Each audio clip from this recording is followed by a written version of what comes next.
20,000 போட்டாலே எனக்கு 7 லட்ச ரூபா வரும். யோசித்து பாரு, எனக்கு லைஃப் இருக்கு. நான் இங்கேருந்து கார் எடுத்துட்டு வரேன், பெட்ரோல் போடணும், இல்லை நீ தரேன்னா 25,000 ஒரு மந்த் கொடுத்த, மீதி 5 வருஷம் யார் கொடுப்பா? கேட்டுட்டேன், அசிங்க இதை விட நானே விட்டுட்டேன் ட்ரைனிங். நீ வேணா, நான் உனக்கு பண்ணலன்ட்டேன்.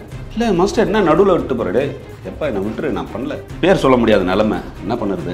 140 கிலோமீட்டர்ஸ் காரில் போகிறேன். பெட்ரோல் மட்டும் எவ்வளோ ஆகும் சும்மா சொல்லுங்க. இப்போ காருன்னா வந்துட்டு ஒரு 6 ரூபா ஆகிடுமா சார் ஒரு கிலோமீட்டருக்கு? ஈஸியாக இல்லை 6 ரூபா ஆகிடும். 150 கிலோமீட்டர்ஸ். 150 கிலோமீட்டர் அப்படின்னும் போது வந்துட்டு 6 ரூபா அப்படின்னு வச்சா கூட எவ்வளோ ஆச்சு? 600 ஒரு பர் டேக்கு எவ்வளோ? 1000 ருபீஸ் கிட்ட ஈஸியாக ஆகிடும். ஈஸியாக 1000. இப்போ பர் மந்த் எவ்வளோ ஆகுது? 30,000 ஈஸியாக போய்டும். ட்ராவல் எக்ஸ்பென்சஸே ஆகிடுது. இப்போ எனக்கு ஒரு 50,000 கொடுக்குறாங்கன்னு வச்சுக்கோங்க.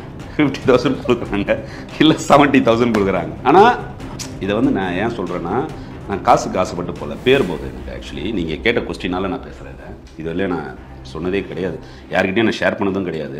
எனக்குள்ளேயே வச்சுப்பேன். ஏன்னா எனக்கு காசு போதும்னு நினைப்பேன். நான் போகிறேன்னா நம்மளுக்கு வந்து இவ்வளோ தான் இருக்கும். ஆனால் அதை தாண்டி நம்ம பசங்க எல்லாம், நான் கிடையாது, எல்லா ட்ரைனர்ஸும் நான் பேசுகிறேன். நம்ம பிள்ளைங்க அதை கேட்க தெரியாது, யாருன்னா ஒருத்தர் தான் கேட்பாங்க.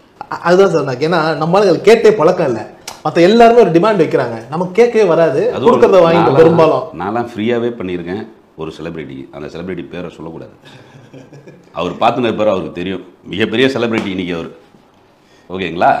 அவர் மிகப்பெரிய செலிபிரிட்டி. ஒரு 4 படம் நான் ஃப்ரீயாக பண்ணியிருக்கேன்.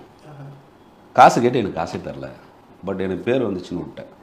காசு கேட்டேன், காசு தரல, ஏன்னா விட்டுட்டேன். எல்லோரும் நினச்சிப்பாங்க, இப்போ ஒரு அவ்வளோ பெரிய செலிபிரிட்டி போனார், காசு வாங்கிட்டு இருப்பார்.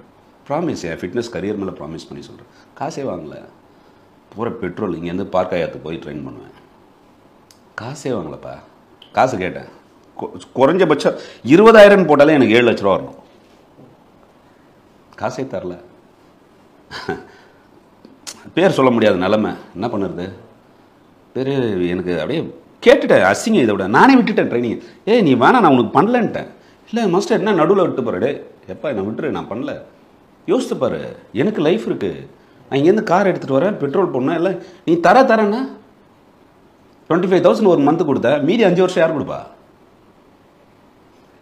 என் டைமு எல்லாமே. பட் பேர் எடுத்துட்டேன், ஓகே. அது மூலயமா இன்னொரு விஐபி வரான்னு பார்ப்பேன். இப்படி தான் தமிழ்நாட்டு ட்ரெயினரோட என்ன மாதிரி நிறைய பேர் இருக்காங்க. செலிபிரிட்டிகிட்ட கேட்க முடியாமல், விஐபி கிட்ட கேட்க முடியாமல் உட்காந்துட்டு இருக்காங்க. விட்டுருவாங்க, அவ்வளோதான். நான் என்ன பண்ணுவேன்னா, நான் பேர் எடுக்கணும்னு நான் அதை விட்டுட்டேன். அப்போது என்னோடய விஷயம் என்னென்னா, பேர் போதை அதிகம். எனக்கு பேர் எடுக்கணும். இப்போ பேர் எடுக்க தானே நீங்கள் வந்து என்னை இன்டர்வியூ எடுக்கிறீங்க. இந்த ஆளுக்கு பேர் இல்லைன்னா நீங்கள் எங்கே வர போகிறீங்க?